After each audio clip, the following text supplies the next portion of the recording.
Can you say feels like a brand new bike? Wow, I just got back from a test drive.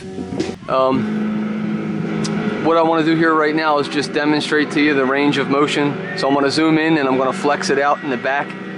And just to give you an understanding, I'm 200 pounds and I'm going to be pushing in at the back grab rails. Alright, so you know, you're talking about it.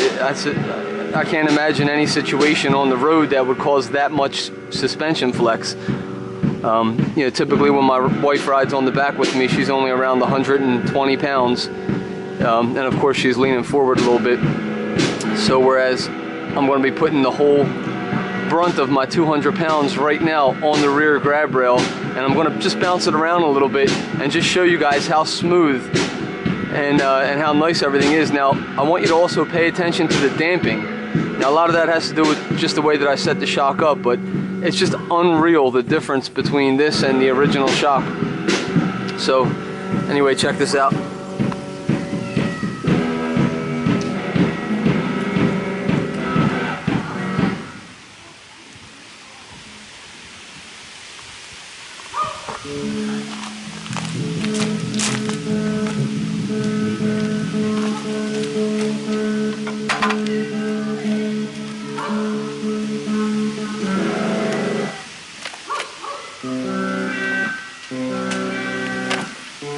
Now when I'm pushing, I'm releasing right away. You may not be able to tell on the camera, but I'm pushing all my weight down very briskly, very hard. And on the way up, I'm letting off completely. So I'm not fast enough to get my hands off of it, but just so you know, there's nothing holding it down. And as you can see, there's no bouncing, no shifting, no nothing. This is about as smooth and nice as it gets.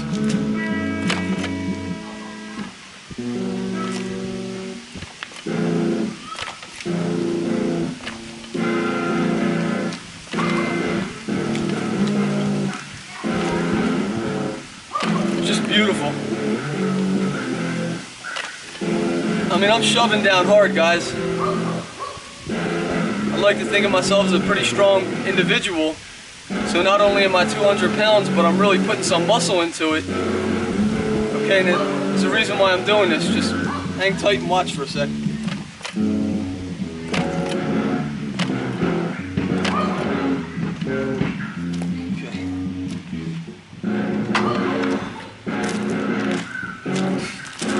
Alright, so what I was demonstrating to you, I hope you could hear me while I was over there. The kids are out back practicing with their band. But what I was demonstrating and what I was saying, if you couldn't hear it when I was over there, is, you know, I'm 200 pounds, pretty strong guy, and I was shoving down not just with my weight but also with my muscle. So I was really bouncing that thing around. And what I wanted to demonstrate to you was just how smooth everything was. Nothing was, you know, nothing was making contact where it shouldn't have been. You know, there was no, you know, no kind of noises. Everything was 100% smooth. What I'll do is right now I'm gonna put the camera even closer. I'm gonna take you all the way into the inside of the wheel, and not just by zooming, but I'm actually gonna put the camera right there behind the rear wheel, and I wanna let you listen for yourself and see just how smooth it is. So again, you know, this being just an experiment at this point, although I would say it's almost complete. You know, I'd be happy doing this, you know, for 20 more bikes. Wouldn't even be an issue so far. But being as though it's still an experiment, what I'm looking for is I'm looking for any kind of contact that shouldn't be there, and I'm also listening. Times like this, you want to listen very carefully, because your ears will tell you a lot more than your eyes will sometimes. So I'm listening for just the slightest amount of, you know, and just any kind of a grinding, any kind of a scraping, just, you know, anything that doesn't sound the way it's supposed to sound. So let's go in close and see what we can figure out here. All right, there we go. You guys are up in my bike's ass now. So, same thing, I'm gonna just put the kickstand up here. And here you go, one more time now. This is 200 pounds, and also some extra force, all the down force I can generate right now. Let's bounce this around and see what you hear.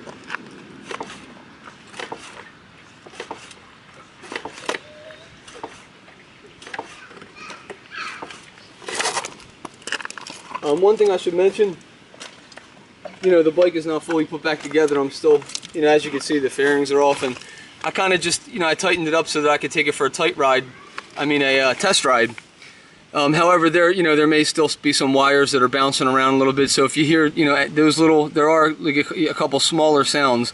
If you listen closely, you can hear that those are just wires, you know, that I haven't tightened up yet. There might be something floating around under my seat that I didn't pay attention to. And other than that, I have the center stand of the bike on. Now, I usually leave the center stand off, and I only put it on when I need to work on my bike. So I modded it to be able to, it's a quick release, so I can put the center stand on and off very quickly. And I could show you guys how to do that in another video, but in the interest of time and just getting this done, I should have popped it off, but I didn't.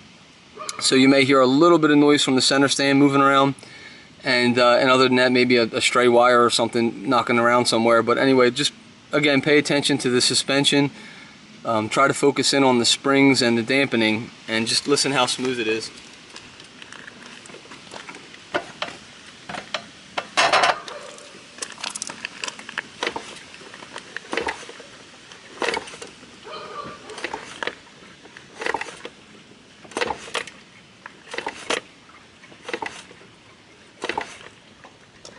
Now, I can't imagine ever having to force really that hard on the road, but if there ever was, this thing is absorbing it like nobody's business. You don't see any extra hop or anything like that, so that's really a really nice shock. Also, what I'll do is I'll demonstrate maybe half of the force I'm putting in now, just to kind of simulate what a normal, you know, riding experience would be. Would probably be something like this. So that's a lot more, you know, into where you'd be when you're riding right around this area here. I'm just going to bounce on it a little bit and just continue to test it so you guys can see.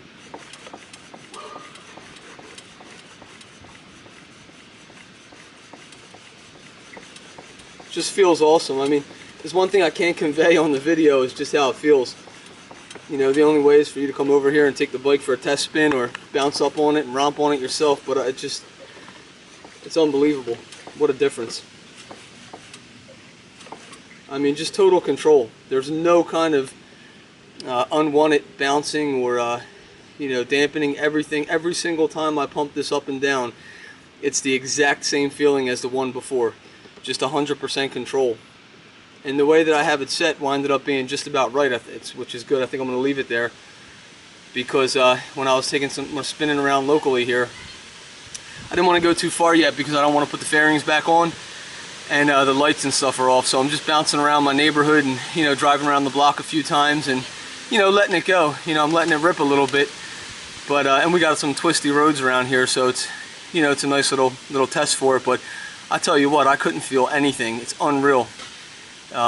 With zipping around, I mean, nothing at all from the back. The back is 100% compliant and stable. Just an unreal combination. This ZX14 shock in here. Oh, you know, on that note, I'm really liking driving this bike around naked. What an awesome feeling. Makes me want to leave the fairings off, but I'm just such a sucker for the look of the full faired bikes. I love those 1990s, especially 1990s, early 2000s fully faired race bikes. Oh, I love the way they look. And also, I drive on the highway way too often to not have fairings. But yeah, I tell you what, just driving around locally and going through town and stuff, it's really nice being on a naked bike. Just it's crazy, but it's like being on a whole different bike. So that's it. There you go, guys. We'll keep this series going. So I got some other things I want to test, and you know, I'll update you guys more after this, especially after I get everything together and start taking it on the highway. But you know, comment, let me know what you think, and if you have any questions, you know, go ahead and leave them and I'll get back to you. And but yeah, this has really worked out phenomenal.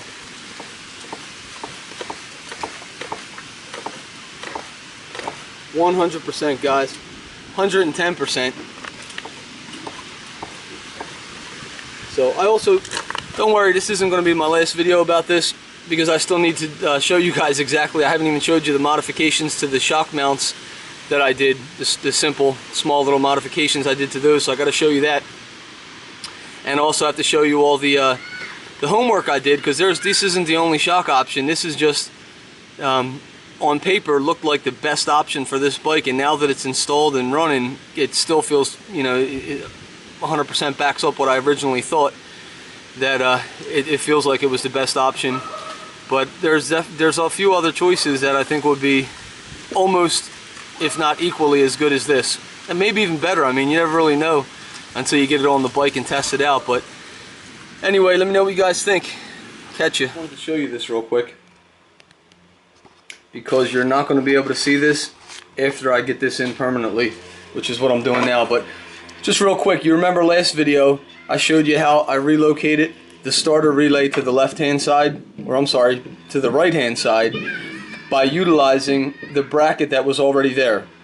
And I mentioned that I was going to pinch the end of that bracket up to give it a little more security. So I just wanted to show you how that looked.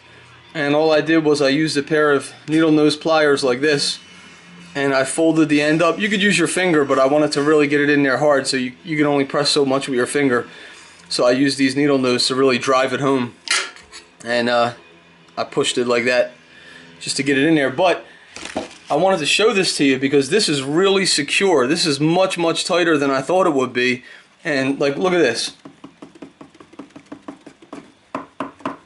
I mean, I'm shaking that really hard and that thing is not moving.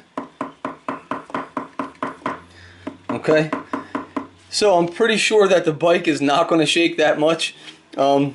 It'll vibrate, but not even, the vibrations wouldn't even translate into any of that, and that's what the rubber holder is for. That'll absorb any vibrations that the motor does make.